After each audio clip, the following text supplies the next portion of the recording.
नमस्कार मैत्रिणींनो, माझ्या चॅनलमध्ये तुमचं स्वागत आहे। तर आजच्या आपल्या व्हिडिओमध्ये 4 ते 5 वर्षाच्या मुलीसाठी जॅकेटची कटिंग आणि स्टिचिंग कशी करायची हे पाहूयात। त्याकरता अर्धा मीटर इथे मी अस्तरचं फॅब्रिक घेतलेलं आहे। फॅब्रिक 4 फोल्डमध्ये ठेवलेलं आहे आणि आपल्याला इथे पहा उंची किती ठेवायची आहे। तर साधारण इथे 13 इंच उंचीचं जॅकेट आपण बनवणार आहोत, जे की फ्रॉकवर घालणार आहोत। वरच्या बाजूने सेम अशीच मार्किंग करून सरळ रेष जी आहे ती आपल्याला आखून घ्यायची आहे। हे जॅकेट तुम्ही फ्रॉकवर घालण्यासाठी बनवू शकता। 4.5 ते 5 इंच साधारण मी इथे शोल्डरसाठी मार्किंग केलेलं आहे। त्यानंतर तिथूनच खाली साधारण आपल्याला 5 इंचावरती आर्महोलसाठी मार्किंग करून घ्यायचं आहे।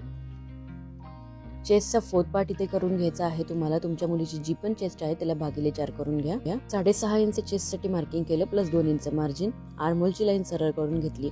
त्याचबरोबर खाली वेस्टसाठी मार्किंग करून घेतली। जेवढी चेस्ट आपण घेतली तेवढाच वेस्टचा पार्ट आपण इथे घेतलेला आहे। फ्रंट आर्महोलसाठी 1 इंच आणि बॅक आर्महोलसाठी 1.5 इंचावरती मार्किंग करून घेतलं। नंतर कर्व स्केलने मुंड्याचा आकार जो आहे तो देऊन घेतलेला आहे। अगदीच 5 ते 10 मिनिटात जरी म्हटलं तर तुम्ही हे जे जॅकेट आहे ते घरच्या घरी शिवू शकता। खूपच छान अशी फिनिशिंग याला येते। त्यानंतर आता इथे पहा गळा रुंदी घेतलेली आहे मी साधारण या साइज मध्ये 2.5 इंच। मागच्या गळ्यासाठी 2 इंचावरती मार्किंग केलेलं आहे। पुढच्या गळ्यासाठी 3 इंचावरती मार्किंग करून घेतलं आणि अशा पद्धतीने बॉक्स जो आहे तो ड्रॉ करून घेतला। तुम्ही तुमच्या आवडीप्रमाणे गळा रुंदी आणि गळा खोली ठेवू शकता, पण साधारण इथे 2 ते 2.5 इंच मागचा गळा आणि पुढचा गळा हा साधारण 3 इंच या साइज मध्ये ठेवावा। मागच्या गळ्याची खोली जी आहे ती कमी असते जॅकेटमध्ये सहसा, तर अशा पद्धतीने कर्व स्केलने मी इथे देखील गोल आकार देऊन घेतलेला आहे। फ्रंट ओपन जॅकेट असणार आहे आपलं हे। अर्धा इंच शोल्डर स्लोप जो आहे तो देऊन घ्यायचा आहे। आर्महोल साईडला केलेल्या मार्किंग प्रमाणे बॅक साईड आणि बॅक आर्महोलची कटिंग करून घ्यायची आहे। फ्रंट आणि बॅक दोन्ही पार्ट्सची मी कटिंग करून घेतली। आता अर्धा इंच जो फ्रंट पार्ट आहे त्याला खालच्या बाजूने 1 इंचावरती मार्किंग केलं आणि वरच्या बाजूने साधारण अर्धा इंचापेक्षाही कमी म्हणजे 1/4 इंच अंतर ठेवून आपण अशा पद्धतीने तिरकस रेष जी आहे ती आखून घेतली। इथे काळजी घ्यायची की दोन्ही भाग जे आहेत सारखे आहेत की नाही हे पाहायचं आहे। कमी जास्त हा भाग पडायला नको। तर अशा पद्धतीने फ्रंट पार्ट जो आहे आपण तिरकस कट करून घेतलेला आहे। खालच्या बाजूने 1 इंच अंतर ठेवून आपण हा कट केला।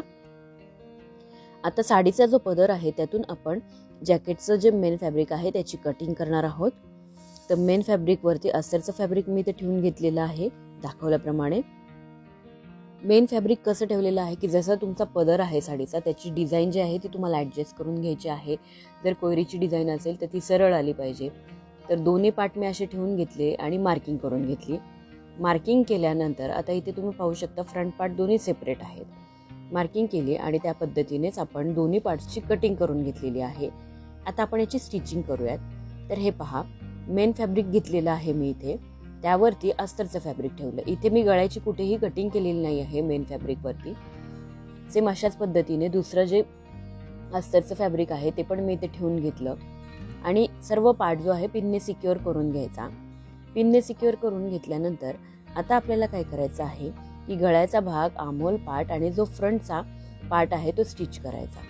त्याच पद्धतीने बॅक साईड पण घेतलेली आहे। बॅक पार्ट वरती अस्तरचं फॅब्रिक ठेवून घेतलं आणि याचा देखील बॉटम आपल्याला स्टिच करून घ्यायचा आहे। तर हे पहा पहिल्यांदा मी बॅक पार्ट स्टिच करून घेतलेला आहे। इथे गळ्याचं फॅब्रिक एक्स्ट्रा कट करून टाकलं। त्याचबरोबर इथे तुम्ही पाहू शकता की जो बॉटम आहे जॅकेटचा किंवा खालचा भाग आहे तो देखील मी शिवून घेतला।